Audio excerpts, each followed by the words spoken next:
History in the European Parliament today. Justin Trudeau has delivered an address to that body. It is the first time ever for a sitting Prime Minister.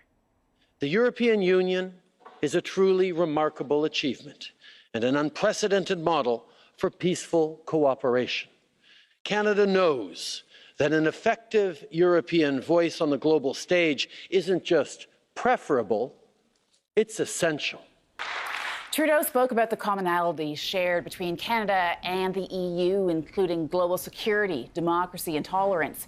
He also talked about the challenges the two allies face in dealing with migration, sustainable development, and climate change. Trudeau's speech came just a day after the approval of the Canada-EU trade deal. Following his address, Trudeau spoke about the importance of the deal. This was a very important moment for people to come together to understand, yes, there is a lot of anxiety out there amongst citizens about their future, about their kids' future.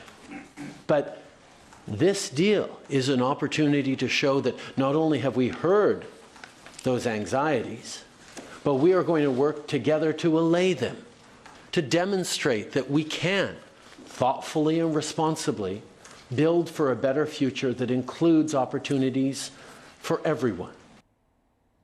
Final ratification of the deal is still required by the European Parliament and the legislatures in each EU member country. CTV's Glenn McGregor is travelling with the Prime Minister and has more now on the historic speech and what's next for Trudeau. Justin Trudeau today became the first Canadian Prime Minister to address the European Union, and his speech here came the day after the Parliament voted to ratify the Canada-Europe Free Trade Agreement, the CETA deal. The vote here wasn't unanimous, with opposition from both left and right European MPs, but there also were some anti-CETA demonstrations outside the Parliament, including some protesters wearing caricature Trudeau masks. And not surprisingly, Trudeau's speech here was focused almost entirely on the trade deal. He acknowledged some of the opposition to trade deals around the world. He didn't specifically mention Brexit or Donald Trump or the U.S. withdrawal from the Trans-Pacific Partnership, but spoke about how many people think these deals benefit what he called the luckiest few.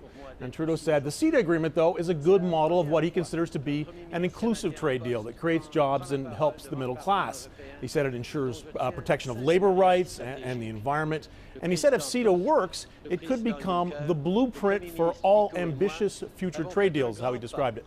That clearly a reference to the kind of deal Trudeau would like to see in North America, and one that contrasts with the current U.S. administration and Donald Trump's approach to trade. Now, there was some shouting from the floor during Trudeau's speech. We think some Green Party members were responding to his reference to the environment. But overall, Trudeau got a pretty good warm reception here from the Parliament. After the speech, at a press conference, he said he had delivered the same kind of message when he met with Donald Trump earlier this week, that the trade will create jobs for the middle class, the same kind of people that voted for Donald Trump and for Justin Trudeau. He leaves here this afternoon for Berlin, has meetings with the German Chancellor Angela Merkel, who's also a strong advocate of the CETA. The focus is shifting a bit, though, from trade to security, and specifically the future of the NATO alliance. Glenn McGregor, CTV News, Strasbourg, France.